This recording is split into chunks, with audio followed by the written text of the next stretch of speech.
All right, well, welcome everybody. For those of you that don't know me, I'm Mike Bastow. I'm with Cornell Cooperative Extension's Eastern New York Commercial Horticulture Program based out of the Champlain Valley, and I will be moderating today's session for you all. So today's session, we're going to be discussing disease forecasting systems and feasibility of using biopesticides to mitigate regulatory concerns with multi-site fungicides. And with that, I'd like to just introduce our speakers for the day. Today we have Dr. Kerik Cox and his graduate student, Līga Kalniņa. They are experts in plant pathology and everything scab and fireblade and all that fun stuff that we have to deal with on a regular basis. And so they're going to be talking to us about some of their work that they've been doing the past couple of years. So with that, I'm going to turn it over to Līga and Kerik. Okay, hello everybody. So Kerik and I here. So doing our talks about the BioControl forecasting models and apple scab and finding kind of the sweet spot of using them. So I'll have Kerik start us off with the models and biopesticides. All right. Yeah, okay. So what are biopesticides and how do they work? What are the different modes of actions? There's a couple of different things they do. The first one is a classic. There's some sort of microbe and fermentation, and it's making an antibiotic. This is no longer finding a microbe in a cow poo and then making streptomycin from it and having something that's now contentious and illegal. This is just like leaving the microorganism in the poo and sort of fermentatingly causing it to make its antibiotic so that we feel better about it. The second one is a really interesting one. It's the idea of like we have something, there's an infection court and apple scab infects through this, or fire blight infects through this part of the flower. And in this case, let's take a competitor and put it on the flower part that we want to block the site of infection. So this one can work really well. And like good examples would include Blossom Protect for fire blight and or Mommy Berry for those who grow small fruits as well. Things that have a specific niche, and we're going to clog them up, or we're going to put a better competitor out there. It sounds very entomologically sound, if you will. We're going to bring in a competitor, or what is this? A beneficial, we might call it. Sometimes that beneficial can cause russeting, but not always. And then the third line of defense is, well, let's see if we can trick the microbes into thinking they're having a single gene resistance attack and take advantage of the defense pathways that get turned on in that sort of situation, where we can either put a synthetic chemically defense inducer, or we can get one of those microbes in a poop soup and put it on the plant to make it think it's being, oh no, I got a single gene resistance thing. Let's make defense materials and let's stop this thing or slow it down as best we can. And those are sort of our three modes of action: kill, compete, defense. And then I'll click on ahead, and then yeah, a lot of these things, especially in the kill part, some of them will be eradicants, and they're just going to burn what junk's on the surface. A few will protect, and for the most part, their idea is that they're going to be on the surface of the leaf and protect against infections. Now, many of the biologicals aren't going to like get into the leaf, get in between the cell cracks and stop infections. A lot of these are going to be protecting, and they're going to have limited persistence. And you'll see things like double nickel. This is all the kill type. Serenade, Serafel, Tegro, Blossom Protect. It's going to protect the blossom. And in this case, it's not going to eradicate, but it's going to stop. And then there's all the oils, like the stylet oil is going to persist, and it's going to serve as a protectant, and the fungi will try to germinate, make a germ tube, won't work. Or just like, you might think, let's put out the cinnamon oil, and then the fungus is going to make a germ tube. Oh no, it has absorptive nutrition. It's going to take up the cinnamon, and it's going to cinnamon challenge itself to death as it tries to infect your leaf. Or there's another natural, if you will, antibiotic, polyoxin D, and that's going to do the damage. And then we have the defense inducers, and they're going to just turn on plant defenses or natural defenses. In many instances, they're going to mimic what might happen if you had single gene resistance for a hemibiotrope pathogen. The fungus is trying to go in and do some stuff, but what happens ahead of time is these materials come in and they activate the defense process. Actigard is a chemical one that's going to skip all the parts of the gene for gene recognition. It's going, oh, wait, let's just turn it on halfway down the pathway. But Lifeguard is going to be a bacterium that's going to end up turning on the ISR, SAR pathways that would normally happen in single gene resistance. Regalia is going to, I don't know what it's going to do, but it's going to be another, it's a plant extract mimic of one of these. And then Vaxaplant, the idea is like, oh, I'll turn it on and vaccinate my plant. And even Apogee or Actigard, which is a growth regulator, can also, as we've learned from some of the work coming out of Michigan and Georgia's program, can turn on defenses as well. And it almost has a synergistic effect with the Actigard. So that 2+1, yeah, it's not also just limiting growth. It's actually seeming to be boosting genes in the defense pathway of the plants. And so those are our different options in that case. And so how do you do them? Well, I went to China with Art in 2016, and we saw some places. And the best way to put your foot forward and succeed with these biopesticides is have the best horticulture. The high density plantings, better for color, yield, agrochemical applications, drying time, air circulation, and disease. We went to 2 different places, and we went saw these orchards here. That looked like my original pathology blocks, or the box of a tree fruit pathologist in the days when biopesticides didn't work. And then mysteriously over the years, I've learned that as climate change has occurred and my trees have gotten smaller and more modern, that Līga and I would pull our hair out trying to make apple scabs show up in many instances. And then the idea being like, well, if we're having a hard time getting enough disease for a trial, is this an opportunity to make biopesticides work well? They would not work in that tall spindle planting on the left, but the tall spindle high density over there, you can see you've got air. And air is one of the best fungicides out there. Can't get resistance to air. And then on top of it, it's like, well, you know what else we could do? Why don't we use disease forecasting? We're already arguing and debating over if it's green tip, how many ascospores have ejected. Every model is wrong. But I think in essence, they're going to help us identify the conditions to put your best foot forward. And they're going to talk to you about maturity, dispersal, and infection. And then, of course, they're going to be a little more interesting. And with climate change being so weird, I think we need to know about weather predictions and apply towards these wild weather events, because many times you might be wasting your money because it's just a huge dry period and you're not actually managing your disease with the materials. Or maybe that's the time you like, if you're feeling like, oh, I got to put something out, put up the biological. And when it gets really big and really wet and it's coming, then we go for the good stuff. And then it's just going to increase our precision and effectiveness over just like, well, it's Monday morning.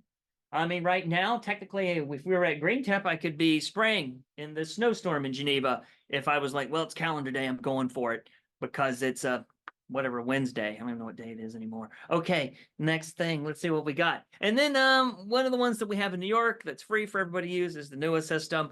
It grabs local data, it grabs satellite data. If angry rampaging deer just trash your weather station, and it will use leaf wetness algorithms for the satellite data and some other things as well. But there are no string hygrometers underneath the NEWA weather stations. It's sort of gone more digital, if you will, whether or not you like record players or downloading your music from Spotify. It's the same sort of thing, but with your weather data forecasts.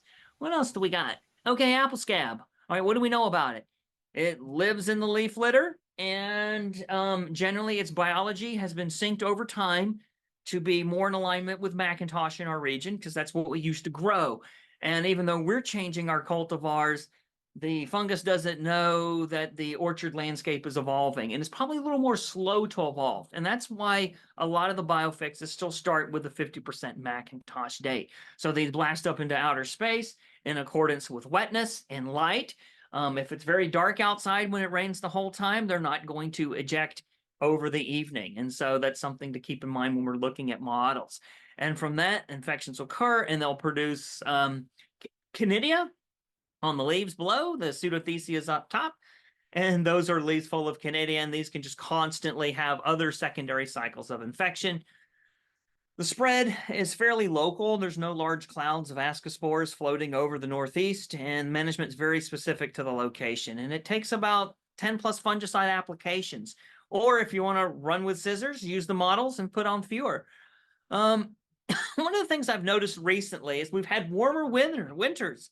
And right now, the snow cover in Geneva is some of the strongest snow cover I've seen all winter long. And we're getting warmer winters, warmer springs. We're getting very hot Memorial Day weekend weather like Florida. And a lot of these are taking its toll. Particularly, I think it's the intermittent wet and dry periods that are getting our apple scab becoming a little bit bonkers. And it's becoming more challenging to get a good apple scab data, even in those big, ugly trees, due to these wild, erratic winters. It's like, oh, we got dry, we got wet, we got a 70-degree week, now we got a 30-degree week. I think the apple scab doesn't know what to do with it, much like our trees, and I think it's harming it a little. And I think we might see a switch in some of the types of pathogens that we'll experience in the future. Okay, what do we got next? All right, so the big question of the day. And the idea being all these things considered, big trees being weird, apple scab getting harmed, having a lot of forecasting tools, could we use biopesticides and single-site fungicides in the place of the multisites, in the place of the coppers, the Captan, the Mancozeb? A lot of people are getting really interested, either consumers or there's markets that like, I need fruit without Captan, and I love biopesticides, they're great.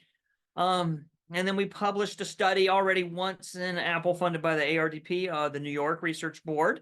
And then the idea of like, well, if we don't have multisite, we're just going to get resistance to everything. And well, maybe biopesticides have multi-site modes of actions as well. Maybe they could do the resistance management for us. And I think this is about where you take over, Līga. Is that right? Yeah, for a little bit. Yeah, So understood. basically there are all these regulatory changes happening, but the question is like, why are these changes happening? Why are all these places banning these or changing these multi-site regulations? So some of the reasons are, so there's talk about how multi-site fungicides such as Captan, Mancozeb, Xyram, chlorothalonil, so have reduction in soil microbial activity, can also impact the reproductive and developmental toxicity in mammals. And starting from 2005, EPA has classified Captan as a probable human carcinogen, and now, like last year, they released that it is a level 2 carcinogen. And recently, EU also determined that Captan, EU as in the European Union, determined that Captan poses high risk for off-target for birds, mammals, aquatic organisms, bees, and non-target arthropods. So there are all these reasons why all these multi-site fungicides are going away. So what is going away? So in 2008, Canada removed Metariam. And then in 2020, in December, European Union decided, okay, Mancozeb is gone. And they gave everybody in European Union 6 months to get rid of it. So in 6 months, everybody had to remove their Mancozeb sprays by July 21. And then recently, most recently in December 23, so this end of December last year, EPA hosted a webinar where they proposed the cancellation of Xyram, Thyram, and Verbam. As Mike and I were talking before this, so all the AMs. Then they are not canceled yet. They proposed the cancellation.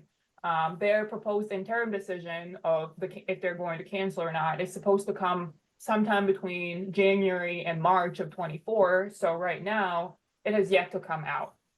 So probably expecting it to come out sometime soon. So we'll have to see. But as of right now, they are not banned. You can still, I guess, use them. But Kerik and I were talking about it last week. It's not like we really recommend Xyram to be sprayed anyway. So, all right. Kerik, you want to take back over for a minute? Yeah, Līga, do they still have apples in Europe now that we don't have Mancozeb and Captan?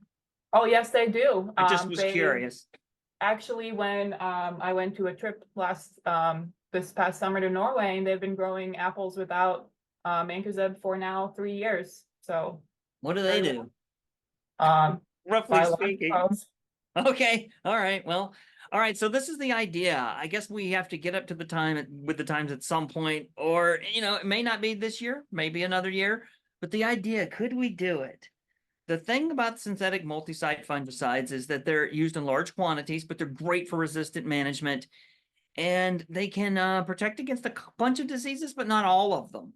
They're good at some, but not others. But they're not very targeted. As concerns have been raised, they're considered less environmentally sustainable. And not always do they work really well under high disease pressure. You can see some of our strawberry work on that, like with Cap 10. It's like, this is not the hammer that you need. The single sites target single genes and fungi. You can kind of think of them as getting your basic single really targeted antibiotics from the doctor, while you can think of the multi-site fungicides as being more like your sulfa drugs that we had in World War II, if you will.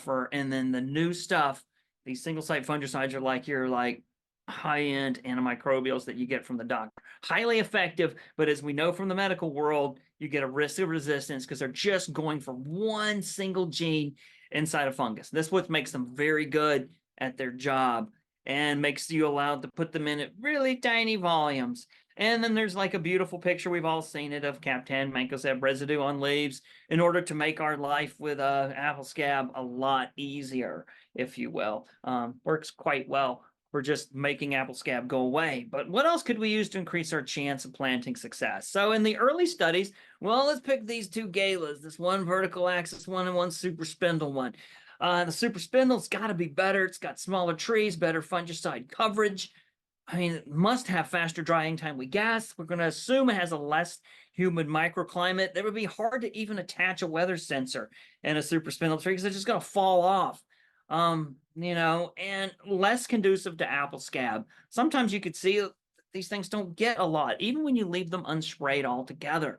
And then even those vertical axis trees that we just showed don't always look like mine. Well, what's the second thing? The number two is trying the decision support system. Try to get more effective timing and corresponding with weather infection events. And we're already considering it now due to all the debate of green tip dates, ejections. Was this period big? How much is actually going into the air? And these are going to used. And if you've used the NEWA system or any for a long period of time, they're going to just tell you stuff like there's an infection period now because there's enough water. And probably now the temperature's really warm, but I'll be curious to see what it says for Geneva later. But you know not to spray for apple scab in the snow, and you don't know not to spray 55 times during the season. So over the years, we came up with what we thought would be a good infection threshold for using your big guns, your single site, single gene targeting materials that you want to put out when you're ready to spend a lot of money to do the deal. And then the other ones, maybe we could use biologicals. And this infection threshold that we've been working with is about a 15% ascospore release or 35 hours of leaf wetness. And you're like, well, why two of them, Kerik? Why just not the 15% ascospore release? Well, the reason we want to have that 35 hours of leaf wetness is because at some point, all the models tell us that there's no more ascospores. However, we know, I suspect, that the infection things are still going on as our predictive qualities are never perfect. And so we also have that 35 hours of greater than of leaf wetness as well, because once you get the paddleful, even if it says they're all gone, you might be wondering, are they really all gone? How does the model know? Is it able to look into my leaf litter? Most likely not. And how do we know if something didn't slip through? So that's why we have two. Okay, so what we did is we used the same, and Līga is going to show some experiments too, in the early experiments, two materials, really old Buckeye galas, new Buckeye galas on a completely different rootstock. Back 20 years ago, I wasn't able to easily get G935. Can't even easily get it now, unless you order it many years in advance. But these are the types of things that we're working with. But I don't think the rootstock affects the amount of apple scab you get on the sign. It might, but probably not that big of a deal. So these are our different programs, and we sort of kept with these. In the early years, we kept it simple. Cap 10, Menzate Max, bi-weekly, rotated with Aprobia on a calendar schedule. And then we did the one where Aprobia was only applied when we got a 15% ejection or the leaf wetness. And then we did the two experimental ones. We're like, okay, throw out Cap 10 Menzate, and let's just put in Serenade Opti on the calendar. And let's do the forecasted thing with Serenade Opti as well. And that's kind of what we went forward with. And what we found was we had two different things. So we also looked at the weather. And we measured this in one particular year. And one of the years that looked the most striking, you could see like, well, it's a little bit of difference in terms of overall relative humidity in the vertical axis was a little bit bigger. and we had 4 extra days between the two. So there must be something going on with drying, and Līga will show more information later on as well on the differences in the architecture and what it means, as these plots do age with each year of experiment. And what we found before is we took data over the course of the season, and you're like, why'd you do that, Kerik? Well, because apple scab is so low due to these climate changing conditions, we had to measure it multiple times so that we could really see strong differences. We're not getting 100% scab on fruit anymore at Cornell Agritech. And I think that's entirely due to the difference in changing climate. But what you can see is you've got a pretty big number. AUDPC is unitless. And the vertical axis, you can see it's about 5,000 or something. And the super spindle is about 4,000. Well, there is a little bit of a difference in this particular year. And then you're looking across the board and you're like, well, calendar probe, they're all about statistically equivalent. And if anything, if there is a little bit of up and down mountains, it's because it's usually the DSS is giving you a little bit of extra, probably bonus, but it's not statistically equivalent, particularly on your fruit at the end of the season. Really low levels. And then the super spindle's like, well, the numbers look even lower. Except for the calendar schedule, you can see a slight bump up. And I think that extra bump up is the precision afforded by at least attempting to apply when the events are critical and good. Let's look at 2020. I think that's the next one we got. Oh, look at that. It was a super dry year. It was hard to make apple scab go. You no longer see the 5,000 on the AUDPC. You see 40, and you see a smashing level of control. This year was so dry and so warm that if you sprayed anything, you probably just wasted your money, other than avoiding a couple scabby fruit here and there. And you could see that if we have that type of year, it definitely you're not doing yourself any favors by using protectants or biopesticides or any fungicides whatsoever, regardless of the type of system. What else do we have after this? Do we have a 2021? Oh, this often gets asked. Usually when I show that data, they're like, you never show it by itself. Yeah. So because we got grief so hard in 2019 and 2020, we can't go back in time and redo it in 2019, we started including a bacillus and a provia only. And the bottom line is, yeah, just doing bacillus alone is not a good idea. But it's not really a statistically equivalent difference. And you might ask, well, what about another year where it's even more intense? We will have that showing up towards the very end. And this is on leaves, because in 2020, we had absolutely no fruit scab whatsoever. And so we've seen it before. Yeah, using Serenade Opti by itself is not a great plan, but in a really dry year with these changing climate conditions, it's not going to be the end of days if you had to do it. And they still make fruit in Europe. What else do we have? We have 2021, a different year. I don't have the single tree ones all together, but yep, the same sort of things showing up. A little stronger scab year than 2020, obviously, but not as bad as 2019 when it was super wet. Different things. It didn't matter. I think you can still see that the calendar is not the best plan, and that calendar, bacillus, and aprovia and that vertical axis didn't look as good. Look, it's as bad as the control right there. And so if you're going to do it, you probably shouldn't do it on a calendar schedule. You've got to do biopesticides with a real forecasting system, regardless of one you use. And the super spindle, you really can't tell because it's getting a lot of good air and good drying, depending on where it's really planted. And from this, what do we got next? Oh yeah, we actually said, well, what about resistors management? Can it do it? And well, let's take a look. We did some isolates per treatment, did our congenital germination assays, and we put them on how does the resistance or relative growth to benzovindoflup, which is an aprovia, change depending on these rotations. And you can really tell that, like, if anything, untreated was great. Cap10 mancozeb on the calendar was also great.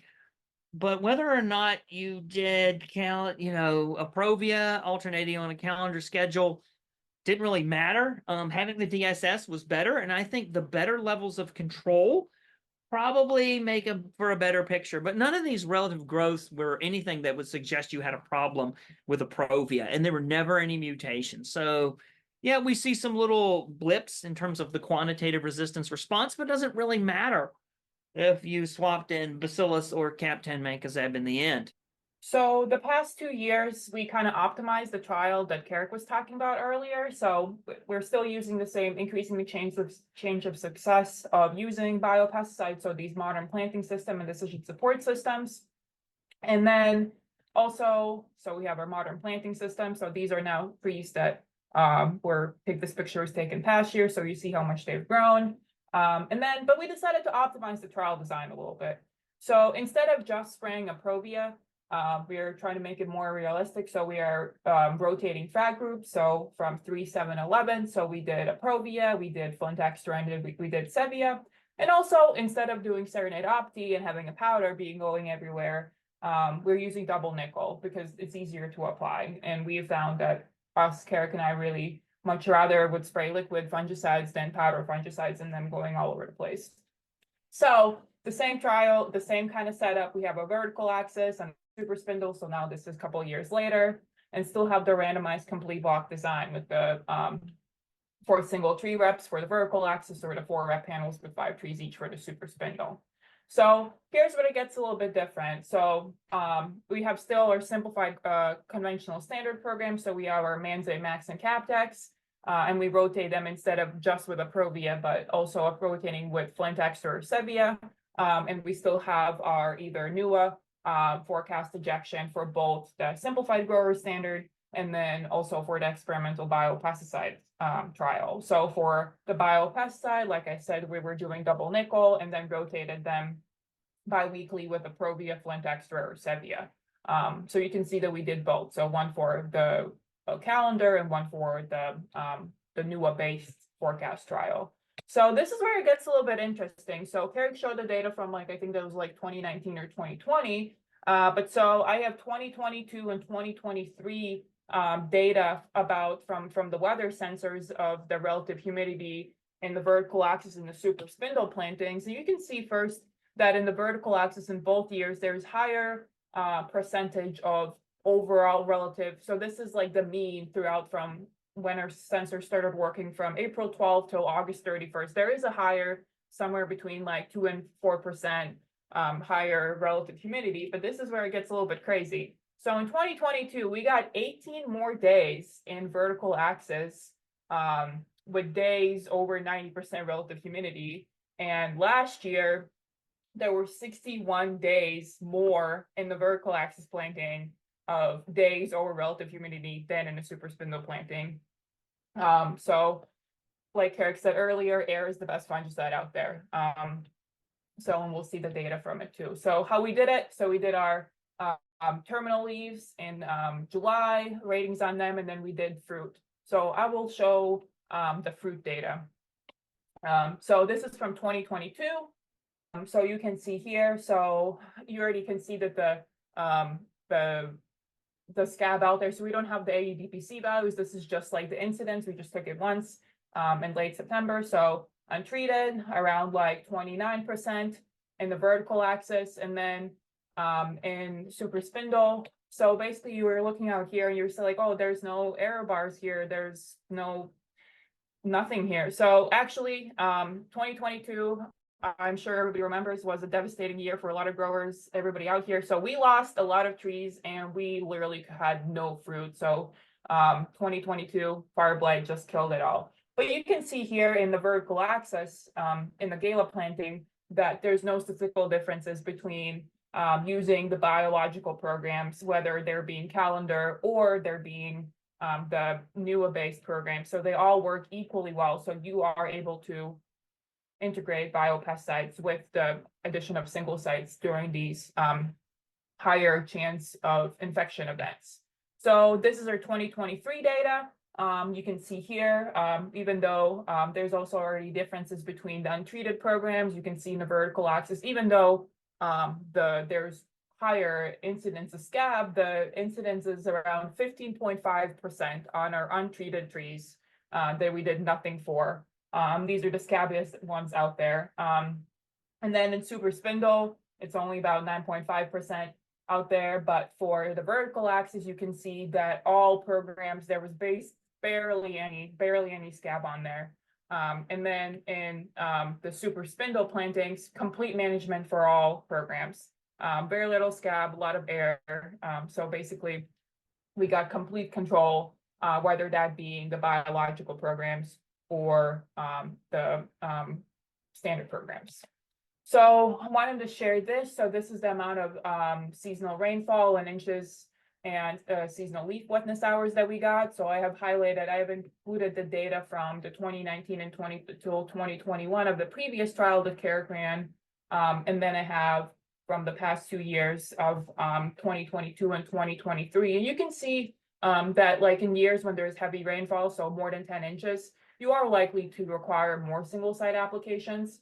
But even this past year, where we did get more than 10 inches of rain, we were still able to have less single sites than protectants. So protectants either in between 2019 and 21, that being Serenade Opti, or Captain and Mancozeb, and then 2022, that being double nickel. So to sum this all up, so with both vertical axis and high density planting, there's excellent aeration. We're able to get good control. There's low scab pressure out there, less than 5 infection periods lately happening. Like Kerik is talking about with erratic weather patterns, this is kind of going away. And there is a way how you can just use biopesticides when you alternate them with these strong single site fungicides, and you don't even have to use Captan and Mancozeb. There is a way. You can see that for some, even in the super spindle plantings, without using any multi-site fungicides, you were able to get complete control with the good aeration going on. Like I said, so the best potential for this to work is using the super spindle plantings and using forecasting with these decision support systems.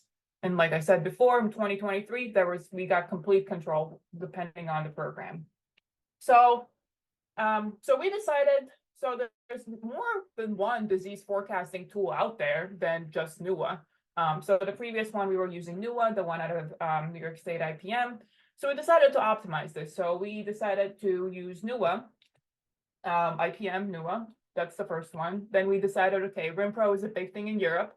Coming out of Netherlands, we can also look at RimPro, different model. And then we thought, you know, a lot of these models use weather data to begin with. So what if we just check at the rainfall and see what is going on over there? So, but they do differ in cost and ease of use. So NEWA, free for everybody to use.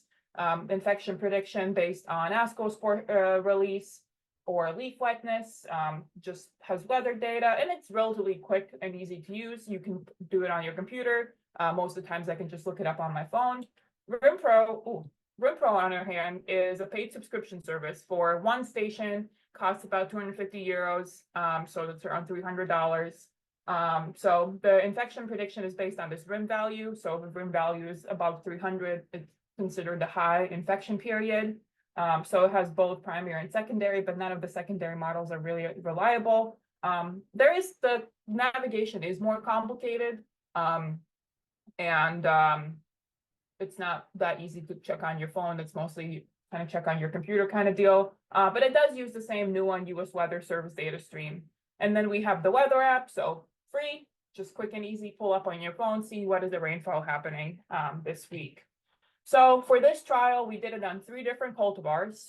But these are all our big mature trees. So we did it on Buckeye Gala, on B9, and then we did it also in another orchard with Empire and Jonagolds. And again, did our randomized complete block design with 4 single tree reps. So our program. So we decided to do 2, again, simplified conventional standard programs. So just one simplified conventional standard program with like Manzai, Max, and CapTech. And then we did rotate the same kind of deal with the 3 different frag groups with 3, 7, 11, and did the same calendar timing. And then we also did the biological integrated program, but also did it on a calendar timing. So, and then we have these 3 programs based on the 3 different forecast systems. So we apply them on a NEWA schedule, and then we apply them on a RimPro schedule, and we apply them on a weather services schedule. So you might wonder, like, what are these like thresholds? Because for the NEWA, it was 15% that we used in the previous study. So we did keep the 15% ascospore ejection in the forecast. If there's 15 or more, we're going to be applying a single site fungicide. If not, we're just going to put our either biological or simplified conventional standard or Manzane and CapTech. out there. For the calendar ones, there was no threshold. We just rotate them irrespective of the weather predictions. So for RimPro, basically, if there's a RimPro deems that if there's a leveled higher amount than 300, that is when you have high infection risk. I'll show later on, you'll see that sometimes we got like even in like 1500s of infection risk. A lot of times it was just around 100. So if there was more than 300 or there was more than 1.5 inches of rain predicted, we were like, okay, we're going to spray a single site. As for the weather app, there's no thresholds out there. We just decided based on our trials and our experience with this, we were going to do like if we have 1.5 inches of rain predicted or has occurred in the 7-day period, we're going to apply a single site fungicide. So then we again did our leaves and our fruit evaluations. So what do we get? So this is the data from 2022.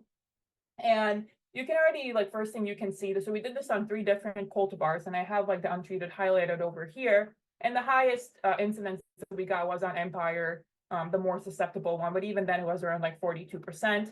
On John Gold, very low incidence, and also on Gala, we have had around 30. But you can see here, so we have the calendar program. So both the calendar standard using the CapTech and Manzate, or using the calendar applications instead of replacing the multi-site with the biological, rotating with the single sites, we're still able to get really good control.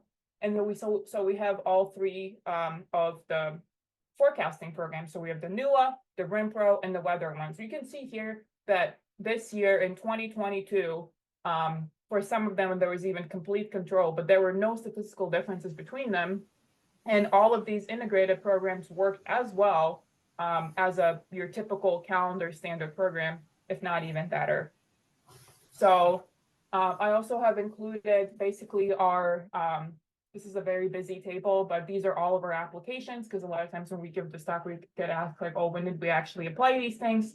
And you can see in the beginning, so all programs very low. If there's a low risk, we just apply the biopesticide or protectant.